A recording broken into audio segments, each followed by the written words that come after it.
Drainville PM. Paranormal. The flying disc has been found.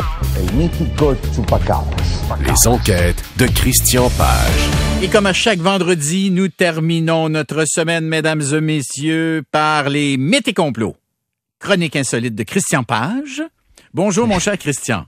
Salut Bernard. Je suis très excité. Oui, on parle de l'exorcisme. Oui, ça m'excite, l'exorcisme.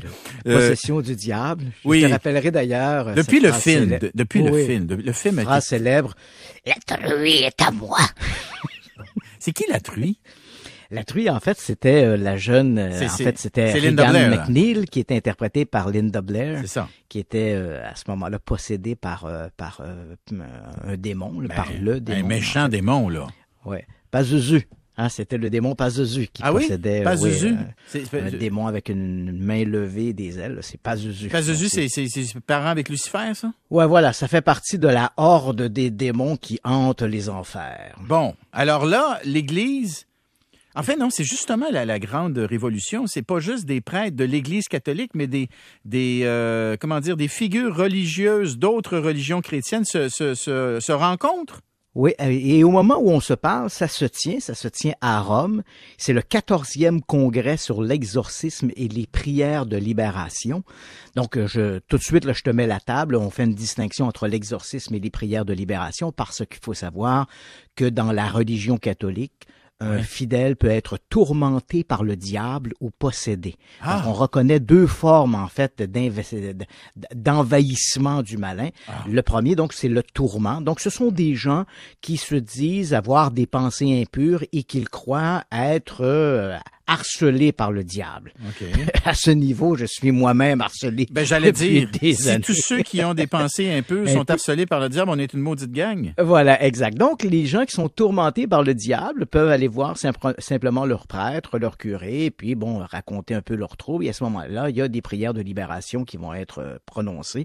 Et ça, c'est un truc qui fait partie, en fait, de la formation de base de la prêtrise, ces prières de libération. Okay. Dans le second cas, bien sûr, lorsque le démon envahit l'individu, se substitue à sa volonté. Là, on ne parle plus de tourment, on parle de possession. Et là, dans ce cas-là, il va y avoir un véritable combat entre le prêtre et le diable. Hein. Sort de ce corps, Satan. Donc, ce combat, il doit être mené par un prêtre de formation et qui va appliquer le rituel de l'exorcisme catholique romain. Exorcisme, d'ailleurs, un rituel, je dois dire, qui a été écrit pour la première fois. La première publication a été faite au début du 17e siècle. Il a fallu attendre le pape Jean-Paul II pour revoir une refonte du rituel, qui était déjà quand même vieux de 250 ans à ce moment-là. Et on a introduit, bonne chose quand même, on a introduit l'intervention de médecins spécialisés dans la psychologie ou la psychiatrie. Ce qu'on n'avait pas dans l'ancien rituel. Donc, sous Jean-Paul II, on se dit, avant de conclure que quelqu'un est possédé par le diable, il faudrait peut-être aller voir un psychologue ou un psychiatre, s'assurer qu'il y a un suivi médical qui est fait autour de l'individu. Donc, mais c'est vrai que sous Jean-Paul II, le rituel de l'exorcisme était un peu mis de côté.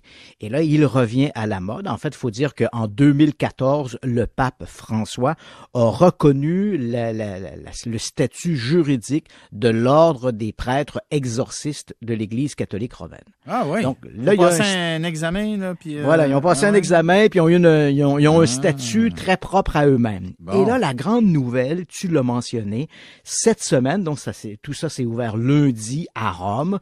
On a un congrès d'exorcisme et de rituels de libération. Et là, on assiste à cette réunion-là regroupe quelque chose comme 240 participants qui viennent de 42 pays. Mais la grande distinction cette année, c'est qu'on accepte dans la communauté des prêtres d'obédience des prêtres d'obédience chrétienne, mais qui ne sont pas forcément de foi catholique. Et ça, c'est très curieux. Donc, pour la première fois, on voit des luthériens côtoyer des anglicans, côtoyer des catholiques, et tout ça réuni sous une même égide, celle de ce combat contre le diable. Un ennemi commun. Ils ont un ennemi commun, et c'est vrai que le mouvement de laïcité qu'on retrouve surtout dans les grands pays industrialisés, particulièrement en Europe et en Amérique du Nord, pour l'Église, c'est perçu un peu comme un recul. Ça donne plus d'espace au diable qui est toujours omniprésent. Et il est omniprésent, toujours selon la vision catholique, il est omniprésent à travers toutes sortes de médias qui se multiplient. Hein. Avant, autrefois, on avait la radio, ensuite on a eu la radio, la télévision, et là maintenant on a radio, télévision et les médias sociaux. Donc on pointe du doigt, bien sûr, les médias sociaux, l'imagerie populaire associée au diable qu'on retrouve au cinéma, qu'on retrouve dans la culture, qu'on retrouve dans la littérature. On pointe même du doigt des ouvrages un peu comme Harry Potter, hein, qui font la promotion de la sorcellerie, du diable, des forces obscures. Moi, je veux savoir, là, le congrès sur l'exorcisme, là, comment ça se passe?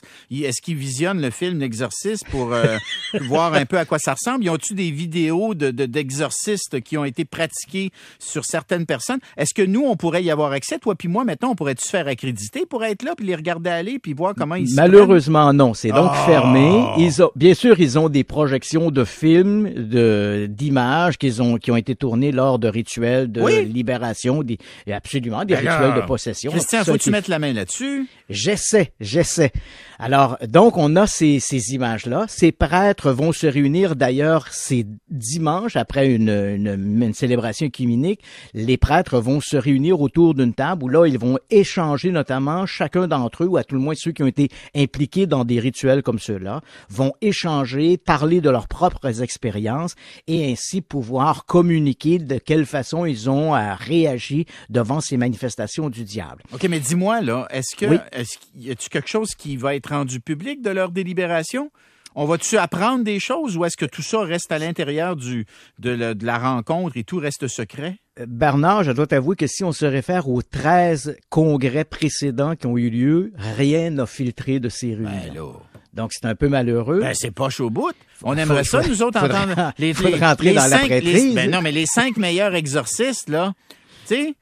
Ouais, bien sûr, on voudrait tous voir ça. Et c'est amusant parce que cette nouveauté, qui accueille des gens qui sont de foi chrétienne, mais d'obédience, par exemple, anglicane ou autre. Ouais. Ce qui est assez intéressant ici, c'est que la feuille de route dit il faut d'abord connaître quelles sont les prières de libération, quels sont le rituel catholique romain de l'exorcisme, mais également reconnaître les signes du diable, reconnaître les signes de l'infestation du diable, les signes de la possession.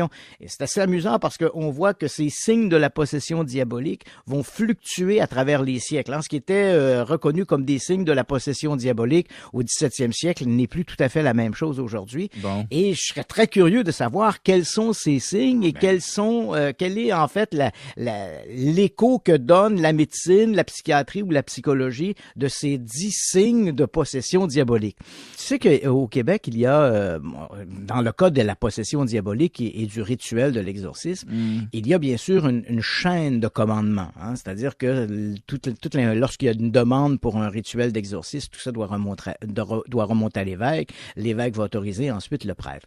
Mais cette chaîne de commande n'est pas toujours respectée. Il y a des prêtres, j'en connais un à Trois-Rivières, qui est décédé maintenant, mais qui à l'époque passait outre la chaîne de commandement et lui allait à quelques reprises a fait des rituels d'exorcisme. Mais je l'ai accompagné à 2 reprises. Pardon? Et je l'ai accompagné à 2 reprises dans des rituels d'exorcisme et je te répondrai que j'ai cherché le démon, mais je n'ai vu que de pauvres diables. OK. Donc, je n'ai rien vu pour être C'était pas comme Linda Blair, puis la personne, elle levait pas au-dessus du lit. Non. Donc, on avait des gens, dans les 2 cas où moi j'étais présent, j'ai eu vaguement l'impression que ces gens-là avaient besoin davantage de support psychologique ou psychiatrique que d'avoir une intervention de l'Église. Ben tu me rassures. Ouais. Tu me rassures. Non, mais oui, tu me rassures. C'est quand même rassurant. Bon, OK. Finissons quand même par quelque chose d'un peu plus léger. Les expériences spirituelles. Voilà, qui reste dans le domaine du spirituel quand même. Et ça, c'est fort intéressant. C'est une étude qui vient d'être publiée par la Johns Hopkins University aux États-Unis. Mm-hmm. Et ce qu'ils ont fait, ils ont présenté au public, en fait, 2 questionnaires, des très longs questionnaires. C'était 50 minutes que ça prenait pour répondre à chacun de ces questionnaires. Ils ont interrogé des milliers de personnes. Et c'était on demandait à ces gens s'ils avaient vécu une expérience, et là, on se comprend bien sur les termes utilisés, une expérience spirituelle transcendante. Donc, une expérience spirituelle marquante qui avait changé la vie de ces individus. Quand on parle d'expérience spirituelle, tu comprendras qu'on parle pas forcément de Dieu. Hein. Le texte de l'étude parle bien sûr de Dieu. Tu peux voir Dieu parce que tu as fait des prières, tu es entré dans un état extatique. Il y a des gens qui vont obtenir ces grandes révélations d'ordre spirituel par de la méditation, dans le bouddhisme, que ce soit le yoga ou d'autres techniques comme ça. Et on évoque même également les expériences de mort imminente. Hein. Ces gens qui, au seuil de la mort, disent avoir vécu une expérience transcendante, le tunnel, la lumière, etc. On parle quand même d'à peu près 10% des populations d'Amérique du Nord, soit aux États-Unis ou au Canada. C'est quand même 25 à 30 millions de Canadiens qui ont vécu ce genre d'expérience. Et on évoque même les expériences spirituelles obtenues sous l'effet de drogues psychotropes. Oh. Donc, par exemple, les gens qui ont pris du LSD vont dire à un moment donné, dans une espèce de voyage, j'ai eu une révélation, j'ai vu la lumière, et etc., etc. Donc, comment l'expérience spirituelle est introduite a peu d'importance. Mais elle est bénéfique. Elle est bénéfique. Et voilà, c'est ça. À long terme, ce que montre l'étude, c'est qu'elle est bénéfique sur la vie des individus. Ils ont une meilleure santé mentale que le reste de la population. Pourquoi? Parce que bien souvent, leurs valeurs morales vont se modifier en fonction de cette expérience. Ils ont un meilleur lâcher-prise. Ils ont une vision beaucoup moins matérialiste. Ils sont beaucoup plus zen dans la vie de tous les jours. Ah ben, on en aurait tous besoin. Voilà. Et d'un tu petit comprends peu de spiritualité.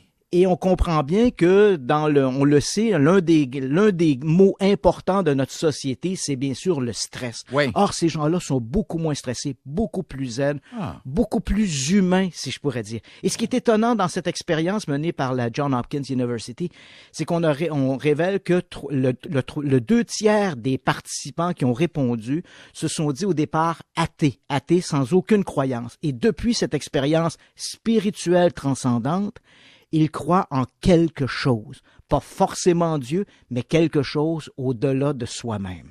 Ben, c'est une bonne nouvelle et ça finit bien cette semaine. Christian Page, je te remercie. Je te souhaite une belle fin de semaine. On se reparle vendredi prochain. Oui, à toi aussi, Bernard. Et j'en profite pour vous remercier, vous aussi, les auditeurs. Merci d'être là. C'est le fun. C'est très plaisant. Merci à l'équipe. Je vous souhaite un bon week-end, tout le monde. C'est Paul qui s'en vient. Ciao.